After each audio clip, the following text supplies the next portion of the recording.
The views expressed on this program are not necessarily the views of Lexington Community Radio or its board of directors. The views expressed are solely those of the programmers. You are listening to Off the Cuff. Now, here's your host, Adam Banks.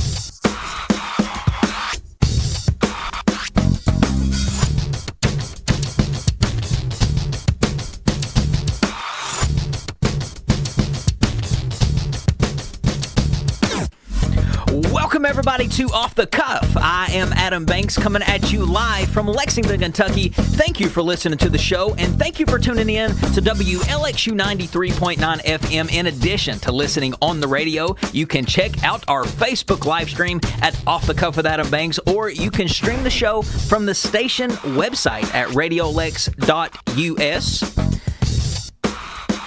And when you do that, you can listen to the show from anywhere in the entire world, folks. I am broadcasting from the Deborah Hensley Studios here at Radio Lex on North Limestone. It is November the 9th, 2023, 4:01 to be exact. We are live and in color. Thank you once again for tuning in to another episode. It's feeling pretty good outside just to be November, 68 degrees. I know people on the show thread are saying they're watching from different states.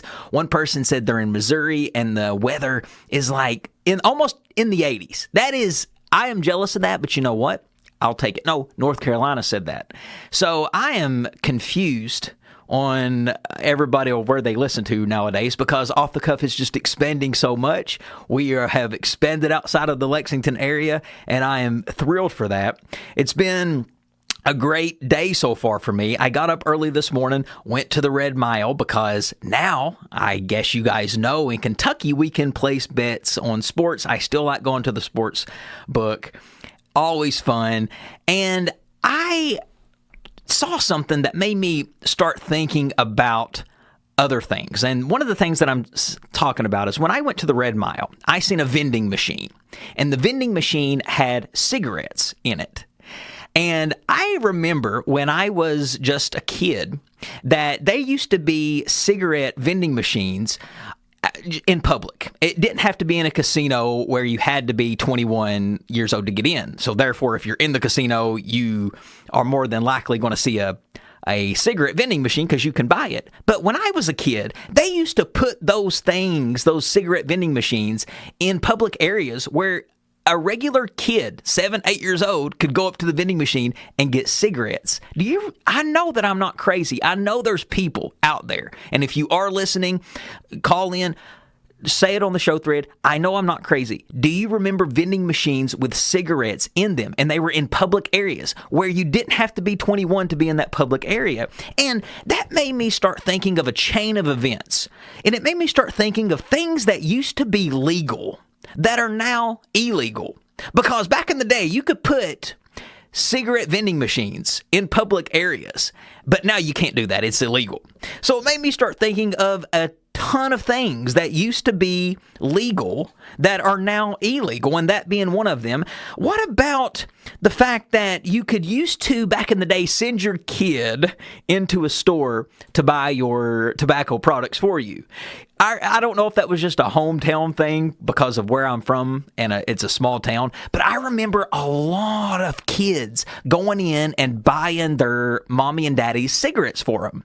Nowadays, there is no way you could get away with that. The laws on alcohol sales and tobacco sales have become so strict, and they have really tightened down on those. You really don't see kids going and asking for cigarettes from mommy and daddy, but it used to be something that used to be legal. What about the fact that you used to smoke in school? I remember my parents talking about something called a smoking section. Now, most schools today have smoking sections, but they're not legal. They're not designated smoking sections. But back when my parents went to school, there was designated smoking areas for the high school students to go out and smoke. Isn't that wild to think about? But there are a ton of things that used to be legal that are illegal today, and it's not just dealing with cigarettes. Did you know that you used to could buy dynamite in hardware stores? So if you wanted to go and buy your own stick of dynamite, you used to be able to do that. Nowadays, it's illegal. What about the fact that public executions are now illegal. Back in the day, they used to be legal. I get why people want to go and watch a public execution. I understand that, because if you really had, let's say that this person killed one of your family members, I could see why you would want to go watch them die. Maybe that would give you some form of justice. I get it. But then again, I don't get it. I don't know how making or going to a public execution helps the fact that, or helps you cope. But it may. I don't know. I've never been in that situation. But nowadays, they've just done away with public executions. You really can't do that anymore. Used to be illegal, but now, or it used to be legal, but now it is illegal. Let's see what else. You used to be able to smoke. We're back to smoking now. You used to be able to smoke indoors. Nowadays, you can't do that. Think about all the places you used to be able to smoke. Airplanes, basketball games. Those two places alone just blows my mind to even think about. Could you imagine being at Rupp Arena and watching a basketball game, smoking a cigarette, a arena full of people, including athletes, having to deal with your secondhand smoke? And it's not just you. I'm sure there was others smoking too. More people smoking than not smoking back in the day. But imagine that. An airplane. I can think of a million reasons why you shouldn't smoke on an airplane, but you used to be able to do so. So many places you used to could just light up a cigarette. No, I'm not going to lie. How cool would it be if I could light up a cigarette on the air and smoke on the air? Back in the day, completely legal. You could do that. Nowadays, you couldn't, or nowadays you can't, because you cannot smoke in public places. Chad says on the show thread, I remember my mom sending me into a gas station one time to buy Marlboro Reds for my dad. And Chad, correct me if I'm wrong, you were allowed to buy those cigarettes. They would just let you do that. It is hilarious. What about the fact that back in high school, if you were in the rifle club, you used to could bring your rifle to school and just stick it right in your locker? So think about how many kids had 22s in their lockers back in the day. Nowadays, don't even think about bringing a gun to a public school. What about riding around town in the back of a pickup truck? Now, being from Kentucky, I would be lying if I said I've never done that. But you know what? Back in the day, it was completely legal to do that. There was some law changes that's happened over the last 20 years that made that illegal, and I can see why. There's no seat belts back there. You could easily fly out of the truck. You could easily get rear-ended. The truck could flip over. There's 1,000 reasons I can think of why it's not a good idea to ride in the back of a pickup truck, but it doesn't matter. Back in the day, you used to could do that, and I love it when I still see it today, when I still see people riding in the back of a pickup truck. It reminds me of home so much, and I love that so much. But it used to be legal, and it's now illegal. And I'm all for riding in the back of a pickup truck. To think that a lot of us are still alive is something too. Drinking and driving. Yes, it used to be legal to drink and drive. The first state to adopt a law against drinking and driving was New York in 1910. Could you imagine if drinking and driving was still legal? How many people would get out on the road thinking they were okay to drive, but they really wasn't? A lot of people. Not wearing a seatbelt used to not be illegal. It used to be something that you could get away with. As a matter of fact, people used to make fun of you for wearing your seatbelt. Nowadays, you have to wear a seatbelt. It is a law. As a matter of fact, if you get pulled over in Kentucky, you'll get a $25 ticket on top of that $185 court cost. I don't know personally. I just know from a friend. Wink, wink. Let's see. There are more things that used to be legal that are now illegal. What about the fact that we used to own humans? That blows my mind. That was called slavery, where people would own human beings. Nowadays, you can't do that. Thanks to the United States. Back in Abraham Lincoln's day as president, he totally went out against slavery and freed all the slaves. So it was passed by the Congress in January of 1865 and was ratified on December 6th, 1865. The 13th Amendment is what abolished slavery in the United States. So think about this, though. Back in the day, that was completely legal, but now it's illegal. And there are a ton of things that are illegal or that used to be legal that are now illegal today. One thing is child labor laws. They've changed over the years. Children may work between the hours of 7 a.m. and 7 p.m. between June 1st and Labor Day. The minor may work as late as 9 p.m. Minors under 16 years of age may not be employed during regular school hours. Back in the day, you could put a child to work and they would work as many hours as you wanted them to. Marital rape. There was no such thing as raping your married partner back in the day. Can you believe that? There was no such thing. It says here, marital rape, a form of partner rape of domestic violence and sexual abuse by a spouse, is illegal now in all 50 states, though the details of the offense vary by state. Prior to the 1970s, marital rape was legal in every U.S. state. They thought, oh, there's no such thing as raping your husband. There's no such thing as raping your wife. Are you insane? You can rape your husband and wife the same way you can rape a stranger. It can happen, but back in the day, there was no laws against it. There was no laws against that. If you got raped by your husband or your wife back in the day prior to the 70s, oh well. But now, thank God, laws have changed, and you can report that if that ever happens. Pollution. Back in the day, we didn't care about pollution. There was really no such thing as any laws against pollution. People used to change the oil on their car and dump it down storm drains or pour it into a hole in the ground. Old bottles of pills got thrown in the trash. So much aerosol hairspray. Commercially, think about all the pollution we used to do commercially. We would dump so much chemical waste into the rivers that the rivers would start catching fire, and it started burning through our ozone layer. Think about that. We finally buckled down with laws against polluting. You can't litter anymore. I really think you're a bad human being if you throw your trash out the car window. You are living in a world full of other people. It's not your world, and everybody else is living in it. I'm sorry to break it to you. We are living in a society, so if you're littering, you are just spitting on the face of everybody that lives in society. Another thing back in the day that used to be legal, that is now legal today, is crossing the border. Back in the day, you were allowed to just cross the border. There was really no immigration control, no immigration laws.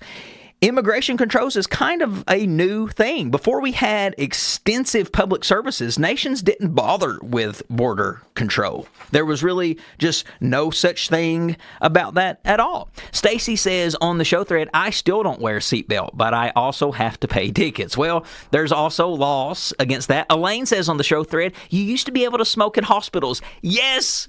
That's another place that just blows my mind. You used to be able to smoke on the surgery floor, smoke on the newborn floor, where there was a floor full of newborn babies. You could just light up a cigarette, enjoy your stove, and watch the beauty of the babies just in their baskets.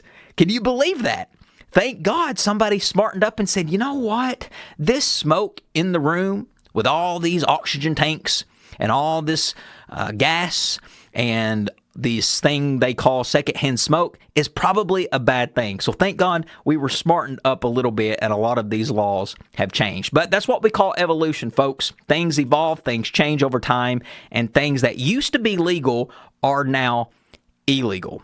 And a lot of them, for the most part, it's a good thing that they have changed. But folks, we have a great show ahead of you today. You are listening to Off the Cuff with Adam Banks right here on WLXU 93.9 FM. We will be back after these words. Stick with us. Baby, I am America. I'm a stranger just like you. Baby, I am America.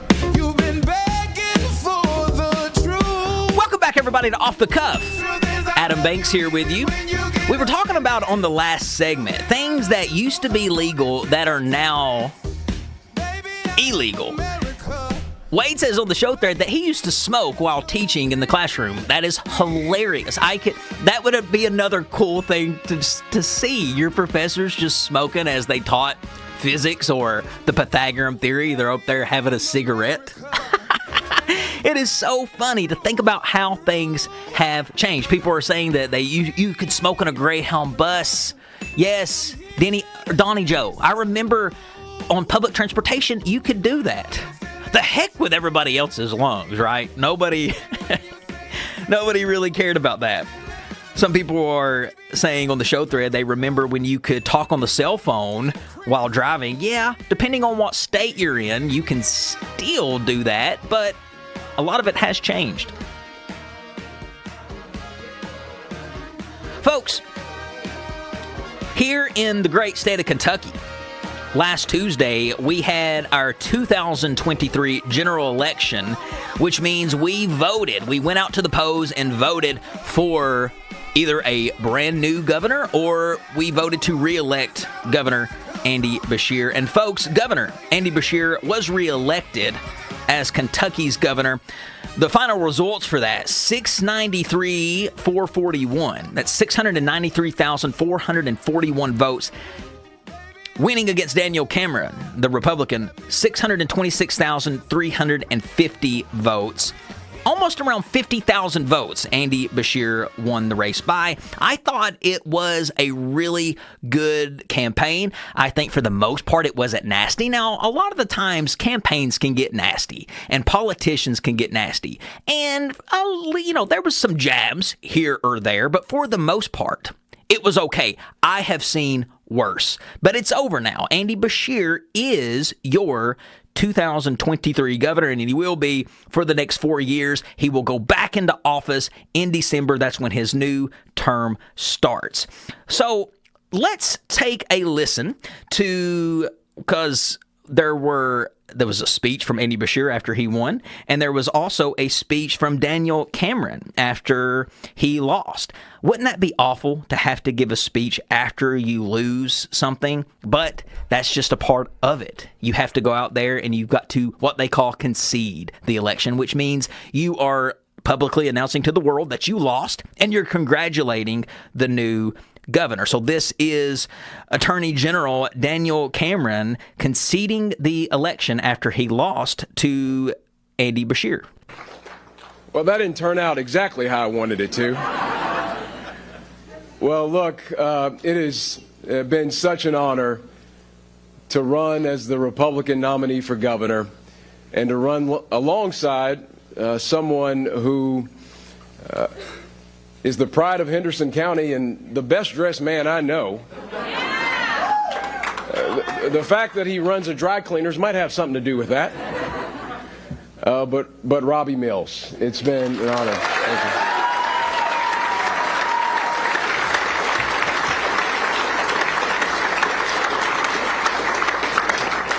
I promised the governor I'd be brief, so I'll be brief tonight and say thank you all. Thank you so much for your willingness and commit to this campaign and this effort. So since you are going to be brief, I'm going to go ahead and cut you off there. But a lot of people are saying, oh, he conceded the office like you should concede the office. I mean, everybody does it. I mean, when Trump decided he didn't want to concede the election, now everybody's that goes out and concedes an election, everybody's acting like it's the greatest thing ever to concede an election. No, that's what you're supposed to do. And that sounded like a normal conceding. But this is Andy Beshear after he won the governor. And, of course, the speech sounds very different than Daniel Cameron's. Take a listen. Thank you, Kentucky!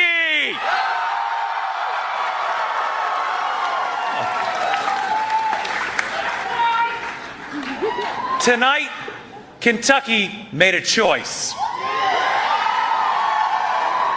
A choice not to move to the right or to the left, but to move forward for every single family. Now, I do think that Governor Andy Beshear is a very likable guy, hence why he was reelected. And I do think he's presidential material. Hear me out. I think that Governor Andy Beshear of Kentucky will run for the president of the United States in 2028. He's got all of the things that check off the boxes that a president should be. He's got the leadership qualities, he's got the look, he's got the personality, he's got the likability. In order to be a good politician, you have to be likable. If you are not a likable person, you're not going to get elected. Now, he continues his speech with some great things that he's accomplished over the last 4 years, and he talks about his hope of what the next 4 years is going to be like. We're building the Brent Spence Companion Bridge without tolls. We're 4-laning the entire Mountain Parkway. And we're pushing I-69 forward so fast that Indiana's scrambling to catch up. We're bringing clean drinking water to our counties, and we are running high-speed internet access to every home in Kentucky. Let's go. Let's go. So there you go, folks. Andy Beshear has been reelected as the governor. Now, a lot of people think that if Andy Beshear, once his term is done, he can't be governor anymore. You are incorrect. You can be governor of Kentucky for as many, many, many years as you want. The only caveat to that is you can't run again after 2 consecutive terms of serving as governor. So what I mean by that, when the governor election is up next in 2028, Andy Beshear can't run, but he can run in 2032 and win again and serve again. And you can do that continuously. You just have to take breaks, and you can't run more than 2 congruent terms together. So that was pretty interesting. A lot of people just think that once you're governor twice, that's it. Well, in Kentucky, it's not like that everywhere, but in Kentucky, it is like that. It says here, while many states have strict term limits for governors, Kentucky is one of 26 U.S. states that allow governors to serve an endless number of 4-year terms. The only stipulation in Kentucky is a governor can't run for more than 2 consecutive terms. If a 2-term governor wants to run a 3rd time, they must wait at least 1 election cycle before they can run for governor once again. Since then, only 3 men, all Democrats, have been reelected for a 2nd term in the Commonwealth. That is Paul Patton, Steve Beshear, and Andy Beshear. We kind of had the Bush thing going on here in Kentucky, right? With H.W. being president, George Bush being president, father, son. We have the same thing going on here in Kentucky. Andy Beshear being the son of former Governor Steve Beshear. It's quite fascinating. And I can't think of a more powerful family right now in Kentucky than the Beshears. But I think what really won him that election, what really put Andy Beshear over the top with winning the seat again as governor, is how he handled all of the chaos that happened in this Commonwealth. The flooding in eastern Kentucky, the tornadoes in western Kentucky, the way he handled the Breonna Taylor case, and the way Daniel Cameron handled the Breonna Taylor case is what made him lose. I know that rapper Jack Harlow went out and heavily got the young vote to go out and vote for Andy Beshear because he was so irritated with how Daniel Cameron represented the Breonna Taylor case. You had cops that shot and killed Breonna Taylor for no reason. And Daniel Cameron didn't he didn't want to prosecute the cops. They're not in prison for it. Daniel Cameron didn't want him to be. You can't do that and expect to go in there and win the city of Louisville, or really the state for that matter. So, Daniel Cameron, you are no longer a candidate for governor. You are no longer the attorney general. So, I guess you're in the unemployment line. So, a lot of people were like, well, that's good. He got his name out there. Yeah, so did Amy McGrath. And how did that work out for her? Now, there were other things on the ballot for the election besides governor. And let's just quickly go over the results for the 2023 general election. Of course, you had the Attorney General. We have a new one. Republican Russell Coleman defeated Pamela Stevenson. Secretary of State Michael Adams, the Republican, defeated Democrat Charles Wheatley. Agriculture Commissioner is now Republican Jonathan Schell, defeated Sierra Enlow. Treasurer Mark Metcalf defeated Democrat Michael Bowman. Auditor is Republican Allison Ball. She defeated Democrat Kimberly Reeder. And the State House District 93 goes to Democrat Adrielle Kamel, and she defeated Kyle Wayland. And that, folks, is your 2023 general election results. Thank you for all those that went out and voted. The voter turnout was poor again. I don't understand why people don't go out and vote, but everybody wants to have an opinion. Everybody wants to complain about the candidates. Well, you have no right to complain about any candidate if you did not go out last Tuesday and vote. But listen, you can always make up for it. Voting happens twice a year. In May, you will be allowed to vote again. You will be allowed to go make it right. It is not your right, it is your duty. And I've always said that. So be a good citizen. Contribute to society. If you're wondering how to contribute to society, whether it's recycling or donating blood, and you don't want to do any of that, you can still go out and vote, and that's a great way to contribute to your society. All right, folks, we still have lots more Off the Cuff with Adam Banks coming at you live after these words. Stick with us. We will be right back. Right now, y'all about to get lucky. The real T. Jones about to teach you about Kentucky. Left or right, the defender doesn't trust me, but I'ma hit the three while he's staring looking ugly. Put the three goggles up in my eye. Everybody know they liking my style. Welcome back, everybody, to Off the Cuff. Adam Banks here with you. This is Teach Me About Kentucky by Wes Grahams and Terrence Jones. A lot of people hate this song, but you know what? I actually don't mind it. I think it's kind of cool.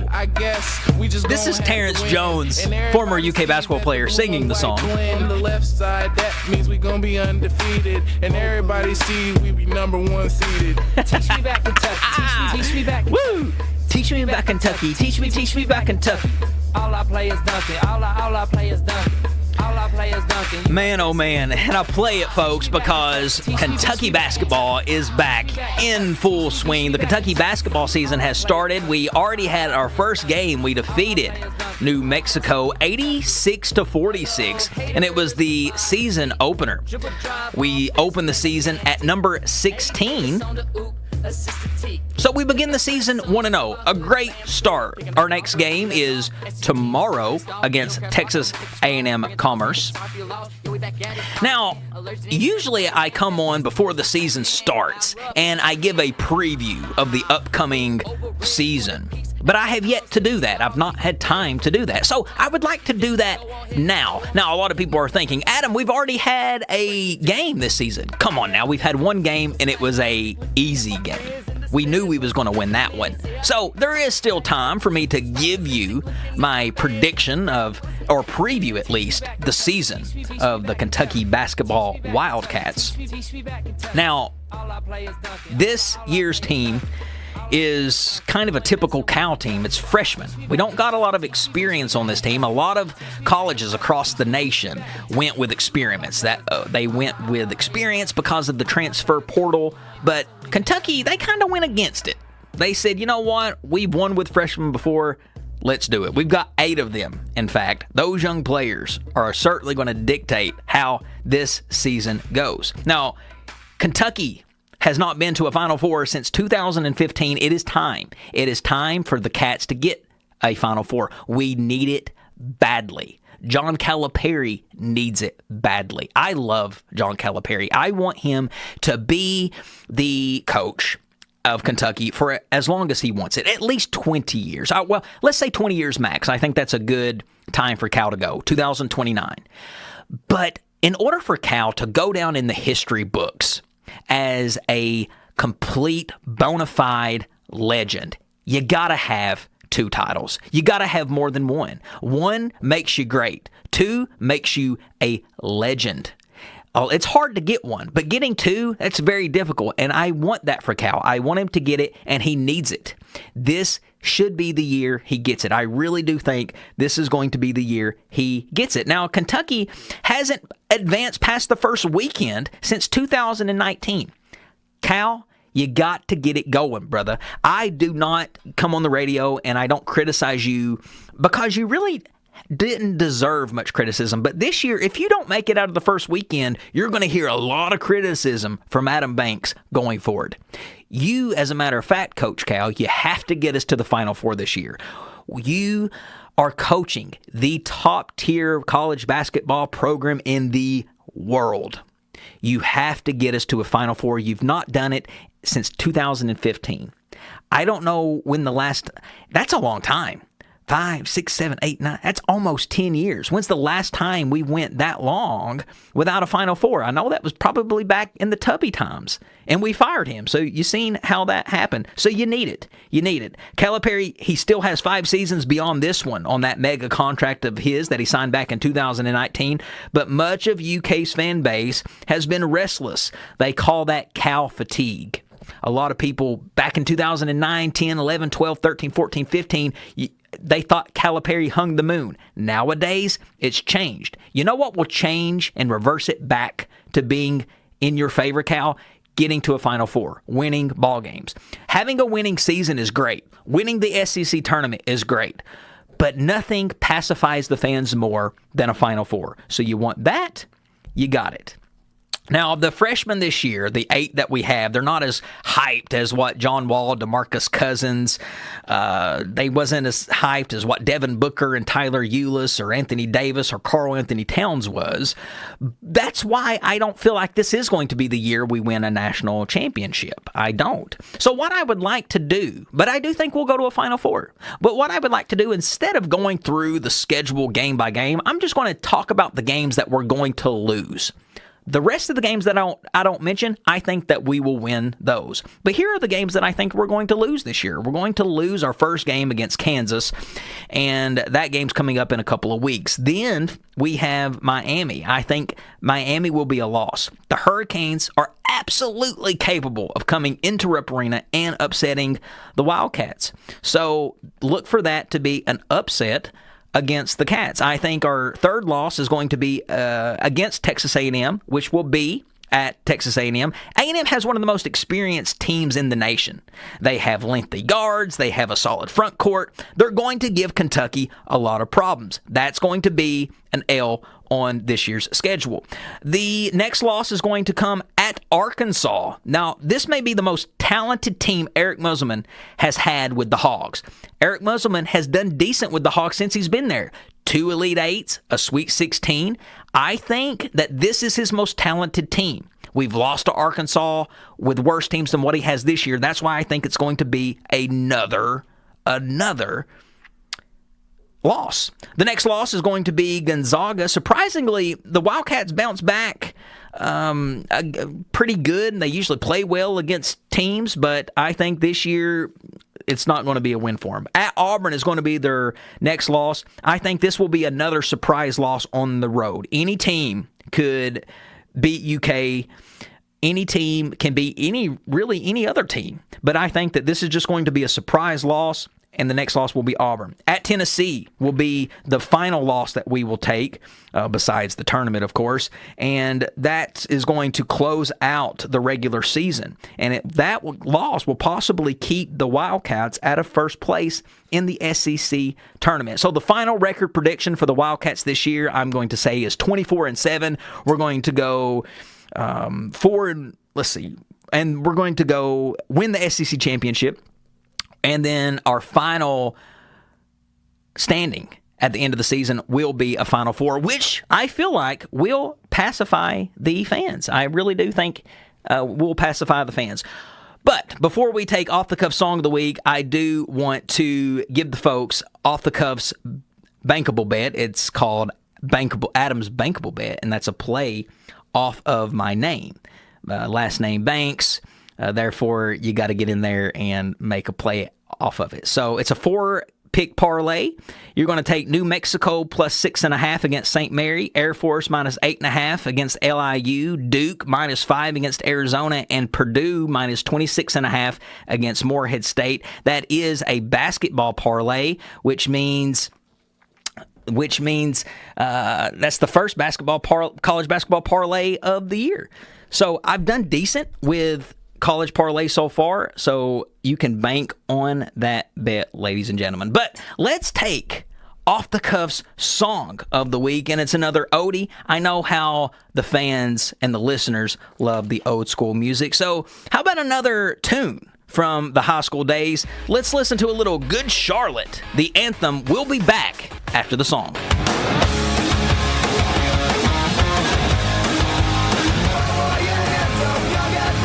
Wade says on the show thread that this is not considered an oldie.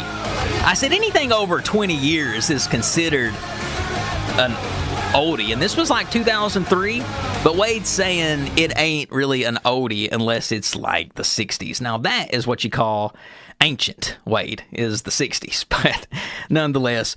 Before we took the Song of the Week break, we were talking about the start of the Kentucky basketball season. Kentucky's such a great state to watch basketball in. You've got the Cards, you've got the Wildcats, you've got Western Kentucky's decent, Morehead State, my alma mater, is decent. Louisville used to be one of those schools that was considered a top 10 program in the country. Nowadays, they wouldn't even scrape the top 50. Now, overall, historically, yes, I would put Louisville in the top 10 greatest college basketball programs of all time, but like I said, as of late, no. And it all is because of the horrid job that Kenny Payne has done with the Cards. Kenny Payne come from New York City as an assistant with the Knicks, and everybody thought he was going to be great because he was an assistant under John Calipari. It doesn't matter what you do as an assistant. It's a different ballgame when you take on the role as a head coach. It seems that Kenny Payne is going to continue his trend of losing at Louisville. Remember, he finished the Louisville season last year with only 4 wins. And I said if he doesn't get at least 5, he should be fired. And he didn't get 5 wins. He got 4 wins at his first year at Louisville, which was the worst record in modern history for any Louisville basketball team. He went 4-28 overall, 2-18 in the conference, folks. 2-18 in the conference. Now, Kenny Payne, this year, it's a brand new year, right? New slate, going, knock 'em dead, Kenny Payne. He starts out the season. Before the season starts, he has an exhibition game with Kentucky Wesleyan and loses to Kentucky Wesleyan 71-68. And then he has his first game last Monday to UMBC. Remember the team that upset Virginia in the NCAA tournament back in the day? He won that game by 1 point. He trailed the entire game, but won the game by 1 point, and it was because UMBC missed a free throw. Had UMBC made a free throw, they would have went into overtime, and UMBC would have probably beat them. Their next game is going to be tomorrow against Chattanooga at 7 p.m. I promise you, he's going to lose that game. I will be shocked if Kenny Payne, again, wins 5 seasons.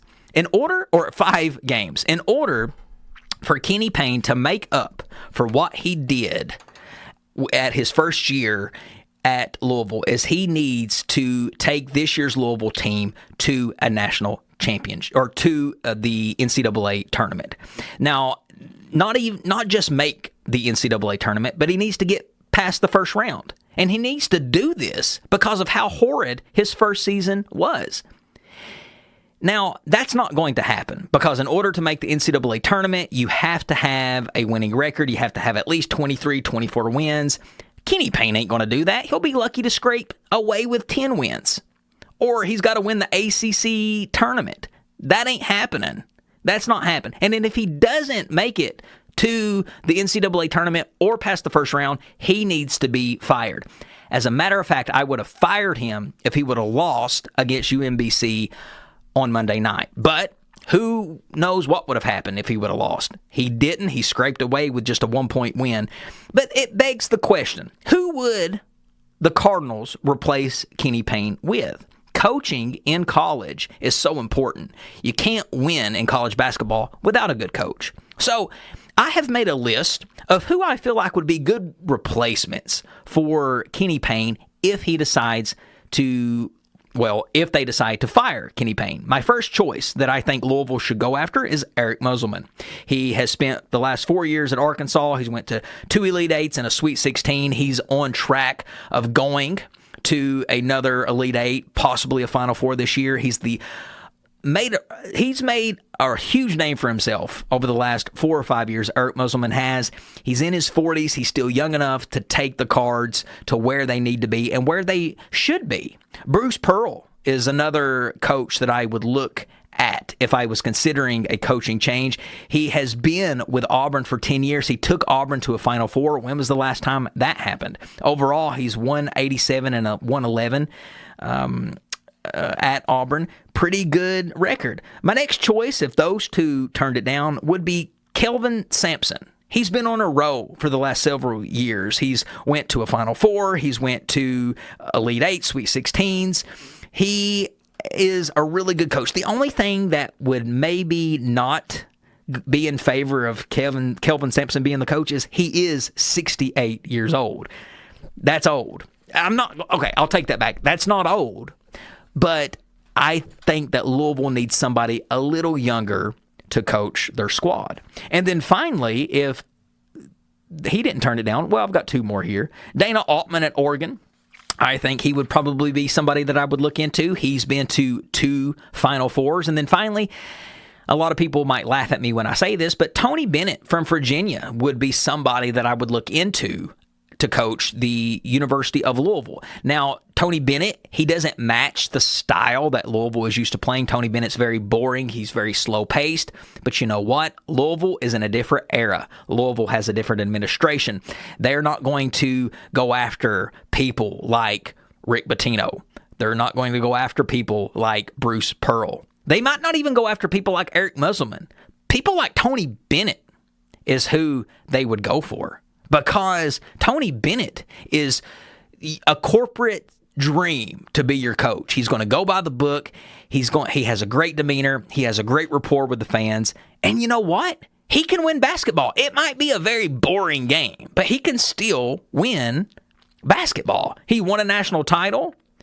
So I do think that those would be great choices for the Cards. Now, are they going to fire Kenny Payne? They should. Have they yet? No. Will they? I'm pretty sure on it. So they're going to have to make a decision sooner or later. All right, folks, we have one more segment to go right here on Off the Cuff with Adam Banks. Stick with us. We will be right back.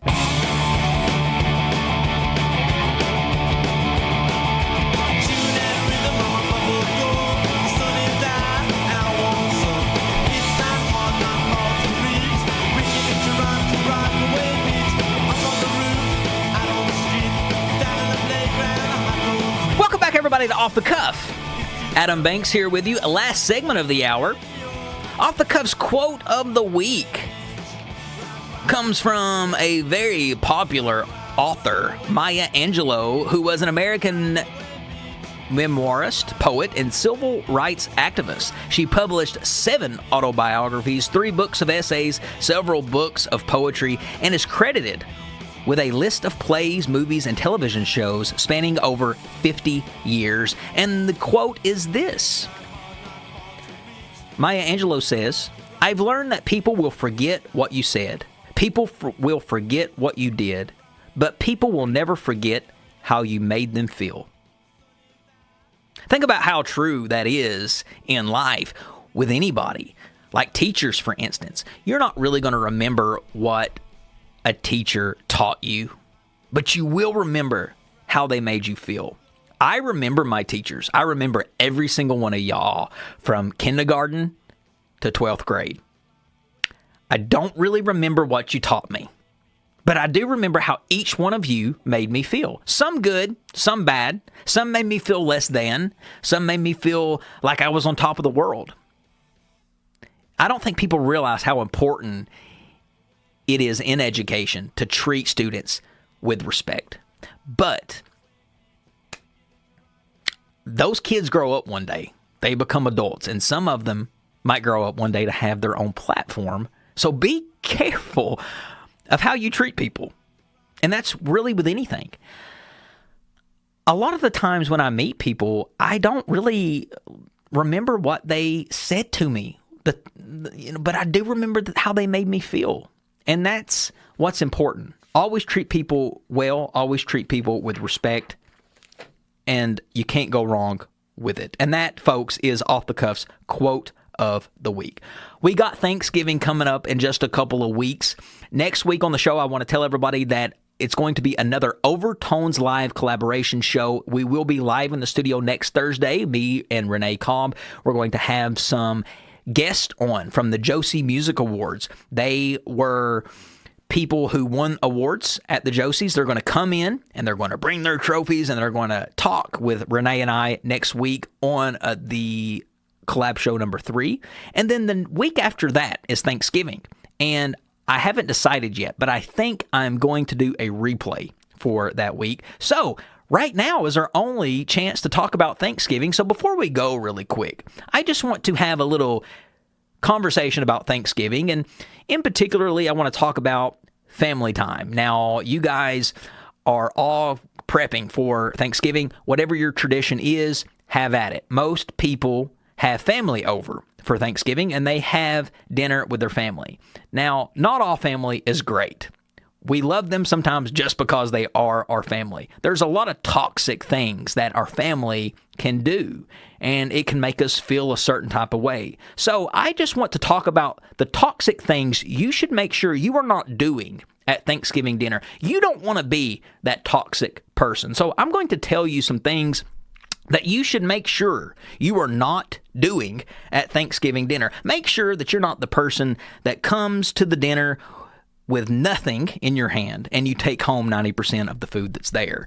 At least bring something. Napkins, forks, plates, a case of pop. Bring something if you're going to dinner. Don't just show up empty-handed and expect to leave with food and leftovers. That's toxic behavior. That shouldn't be accepted behavior. Man, woman, whatever. Bring something. Don't bail on your responsibility is another thing you should make sure you're not doing. If you are responsible for bringing a dessert, bring a dessert. Because what happens if you don't bring the dessert and everybody thought that they were relying on you to do it? If you were assigned to bring a case of pop and you don't bring the pop, who's to say that somebody else is going to bring it? It was your responsibility. Don't bail on your responsibility. Find out what your responsibility is at Thanksgiving dinner and make sure you follow through. Also, something you need to make sure that you're not doing at Thanksgiving dinner is you don't need to forget that you are not at your own house watching football. So don't be hitting other people's TV. Don't be screaming at the top of your lungs. Some of the greatest games of the football season is on during Thanksgiving. Fans can get really passionate. Remember, it's not your house. Be courteous to the homeowners and their things. Don't be getting drunk or high at Thanksgiving dinner. What could go wrong, right?